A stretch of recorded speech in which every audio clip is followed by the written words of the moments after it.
Hello, and welcome to another video of me talking about movies.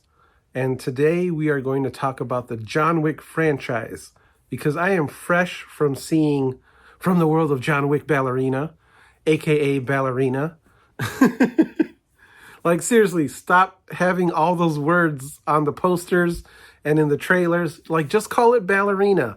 We're not dumb. We know it's a John Wick movie, judging by the style, the look, and within the trailer, you spoil the fact that Keanu Reeves is in the movie, which I felt did the movie a disservice. It would have been a nice surprise, sort of like a thank you for showing up. Here's your favorite guy. And you know what? It's not just a glorified cameo. It was a good sort of supporting bridge to the world of Ballerina and the world of John Wick, which this movie sits just outside of. And Ballerina was good. I really enjoyed it. Ana de Armas is amazing. She handles herself very well. And the action, much like this entire franchise, escalates. So each action scene is greater than the last, and that's a good thing. I really wish that they relied more on that and the strength of character, the performances and the stunts to sell the movie instead of, being like, hey, John Wick's in here.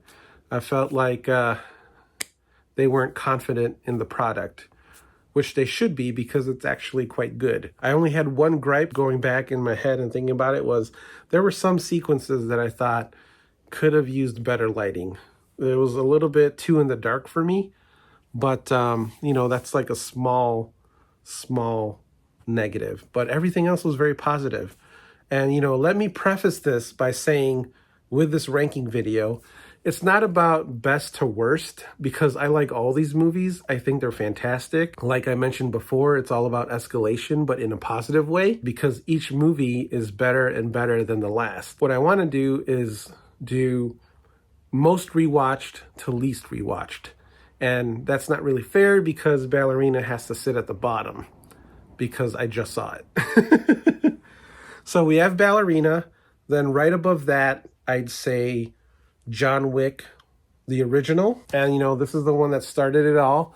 This one reintroduced audiences to Keanu Reeves as an action star. And it's so different than what he did in The Matrix, which is great. It shows that he's versatile with action. The dog stuff sucks.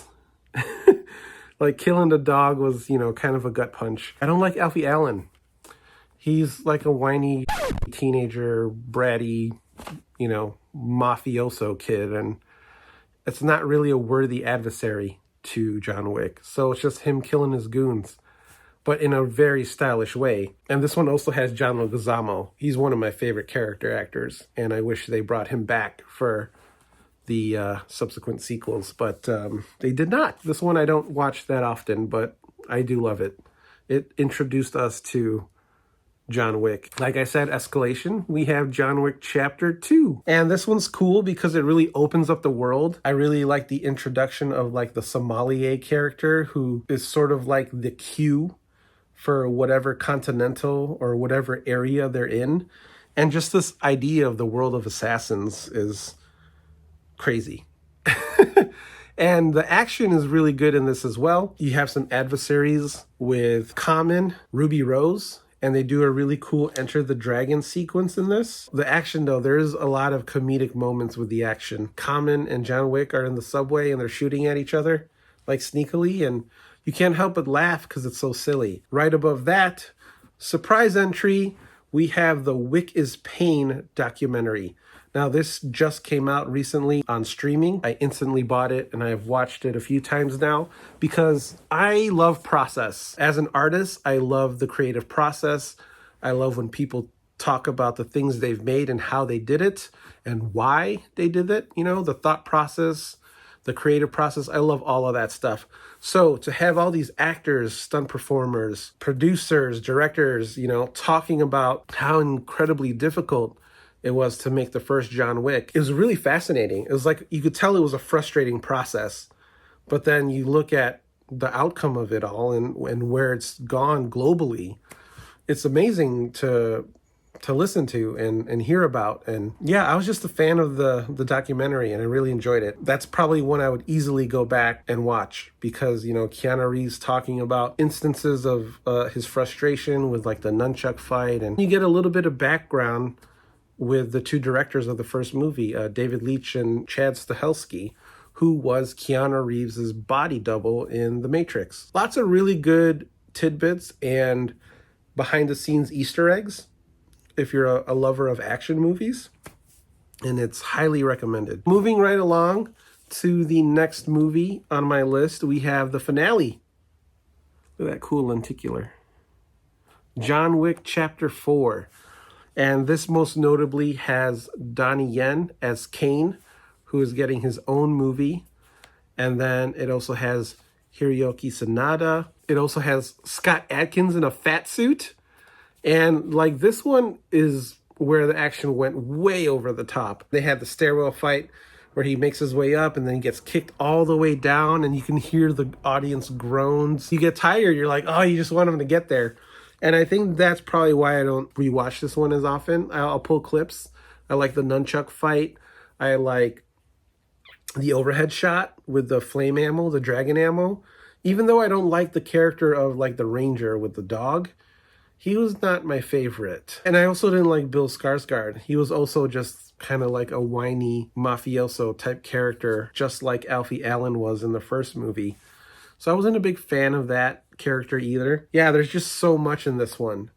Maybe a little too much. Runtime, it's like 3 hours. And it's, you know, as Keanu Reeves describes, it's a feast. And by the time you're done with it, you're very full. You're very exhausted. So that is my number 2. That leaves at my number 1 spot, my most rewatched John Wick movie is Chapter 3, Parabellum. And that's it. That's the pendulum swing. This is when things started to change for me in terms of the John Wick franchise. I like the opening knife fight sequence when he's on the run. I love Halle Berry and the dogs. I love my favorite adversary of John Wick's is in this movie, and the great Mark Dacascos. And just before that final fight, we have the two characters from the Raid movies. They play like Wick's biggest fans, and they have a fight, which is amazing. And I felt like they got the right balance and tone with the action in this one. Whereas number 4 was a little way over the top. It was still good, but it was like insanely over the top. Whereas part 2 felt a little comedic, you know, with the pew pew pew sequences. Chapter 3, Parabellum, is my most rewatched John Wick movie. Let me know in the comments what you thought of Ballerina.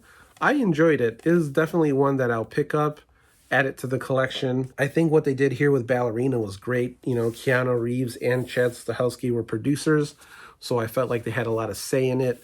And Len Wiseman, the director, you know, he's no stranger to action. He directed my second favorite Die Hard sequel with Live Free or Die Hard. He did a good job. Ana de Armas is great, but those are my rankings.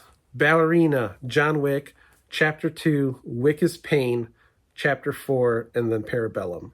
So, what is your ranking of the John Wick franchise? Did you like Ballerina?